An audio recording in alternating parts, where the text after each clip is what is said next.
कोल्हापुर में महाराष्ट्र नवनिर्माण सेना ने इथेनॉल मिश्रित पेट्रोल के विरोध में जोरदार प्रदर्शन किया।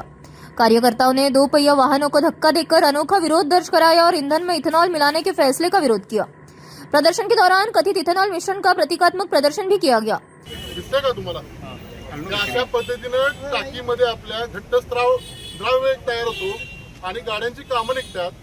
जर का हे पेट्रोल नाही बंद झालं तर मला वाटतं आपल्या इथं 95% फोर स्ट्रोक टू व्हीलर आहेत आणि ह्या फोर स्ट्रोक सगळ्या टू व्हीलर आपल्याला भंगारात घालायला लागतील। एखाद्या मंत्र्याच्या मुलाच्या ठेक्यासाठी हे आपल्यावर लादलं जातंय। अशा पद्धतीने आम्ही आज जिल्हाधिकाऱ्यांना निवेदन द्यायलोय आणि निवेदन देऊन हे जेवढे काही सेल्स ऑफिसर आहेत पेट्रोलियम आपल्या एचपीचा बीपीचा जे कोण पेट्रोलियम आहे इंडियन ऑइलचे कोण हे आपले सेल्स ऑफिसर त्यांची बैठक तात्काळ लावा आणि ते प्रात्यक्षिक आम्हाला दाखवण्यासाठी मी आज जिल्हाधिकाऱ्यांना आलो।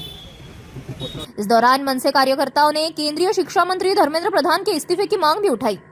पार्टी नेताओं का कहना था कि इथेनॉल मिश्रित पेट्रोल से आम वाहन चालकों को नुकसान हो सकता है, इसलिए सरकार को इस नीति पर पुनर्विचार करना चाहिए। प्रदर्शन शांतिपूर्ण रहा और अंत में प्रशासन को विभिन्न मांगों का ज्ञापन सौंपा गया। आम्ही 200 गाड्या इथे ढकलत आणलेल्या आहेत। गेली एक महिनाभर आमचा ह्या E20 पेट्रोलवर अभ्यास सुरू होता आणि अभ्यासांती आम्हाला असं जाणवलं की यामध्ये थोडंसं जरी पाणी गेलं ते दह्यासारखा मोठा द्रव तयार होतो आणि टाकीमध्ये द्रव तयार झाल्यानंतर ती इंजिनमध्ये बिघाड करते। त्यानंतर जर पाणी नाही गेलं आणि रेग्युलर जर E20 पेट्रोल वापरलं तर त्यामध्ये कार्बोरेटरमध्ये घाण येऊन वारंवार इंजिन नादुरुस्त होऊ शकतं। सगळ्यात महत्त्वाचं ब्राझीलमध्ये 1980 साली E20 पेट्रोलचा वापर झाला होता।